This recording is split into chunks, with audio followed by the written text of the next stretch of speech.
Hello, John. Hello, Oliver. We're going to talk about Siamsa Tíre in County Kerry. That's right. And I heard it Siamsa Tíre years ago, and I often liked it because in my younger days, when I become very fond of Cayley music, and there was the Irish club in Parnell Square.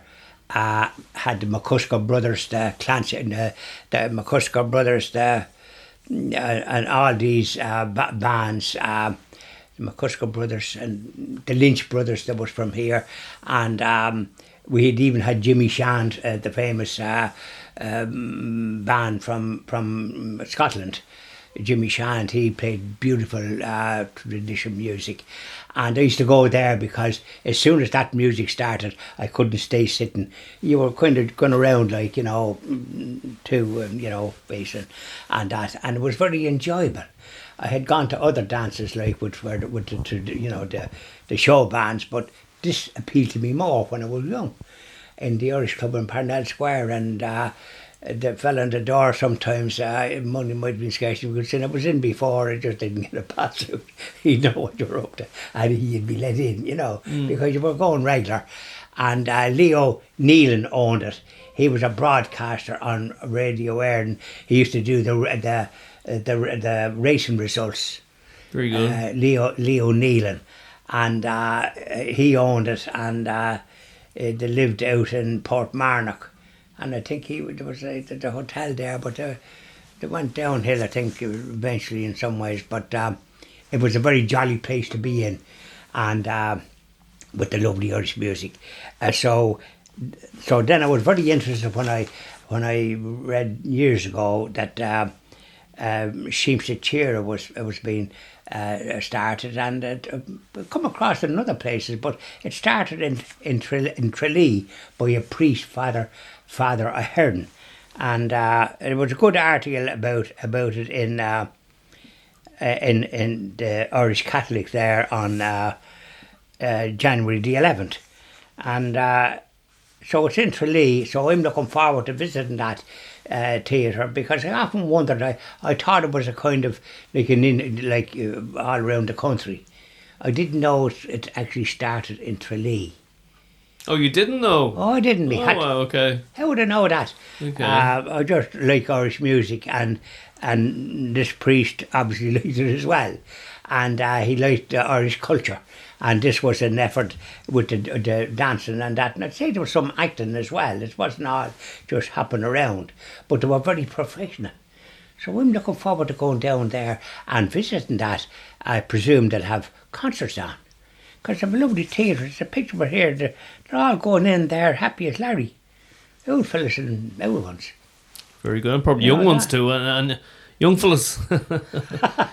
And so I'm looking forward to see what it's like, because I know I used to see it on the television when they had good programmes like that. Uh-huh.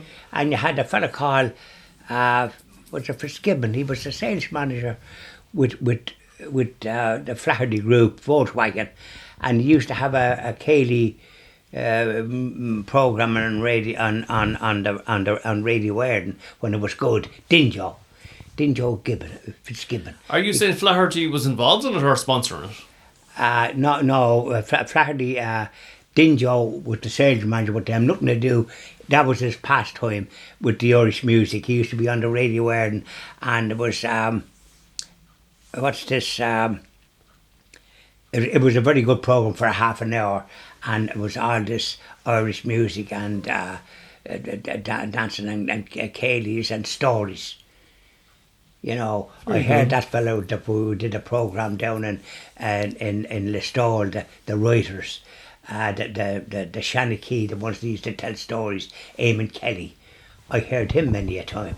Very good, very good. And it's the way he told the story. You wouldn't know where you were going to, what was going to be the outcome. And I love stories of that calibre, like what and that kind of tradition. And so when we visited that Writers' Museum in Listowel, because there seemed to be a great lot of talent in that town, and in Kerry generally speaking, between the liberator Daniel O'Connell and the famous Pimpernel and the Vatican Monsignor Hugh O'Flaherty. So it has a lot going for it. And that's only some of the stuff.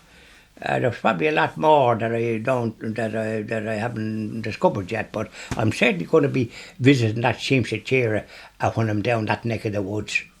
That's it. You mentioned Listowel there. The thing about Irish music, it's popular in some towns and it's not popular in others. And I'll give you an example. Listowel, County Kerry, right?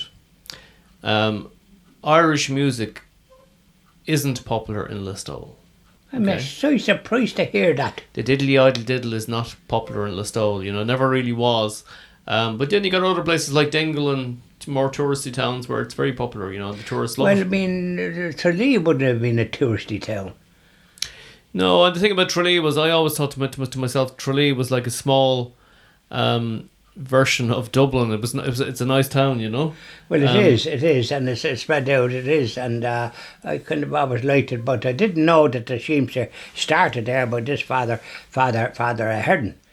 And he's still alive, thank God. So I'll be looking forward to meeting him when I'm in Tralee in the next few weeks. Now that we're coming into the spring, and I have everything kind of organised now for me visit to these places of interest, because I'm very interested, like Father Ahern, in the Irish culture, which I think is not representative near enough, but certainly the Christian TV Ireland will be featuring some of that. Thank you very much, John. Thank you very much. And stories as well, by the way. And stories as well, by the way. Thank you very much, John. You're welcome.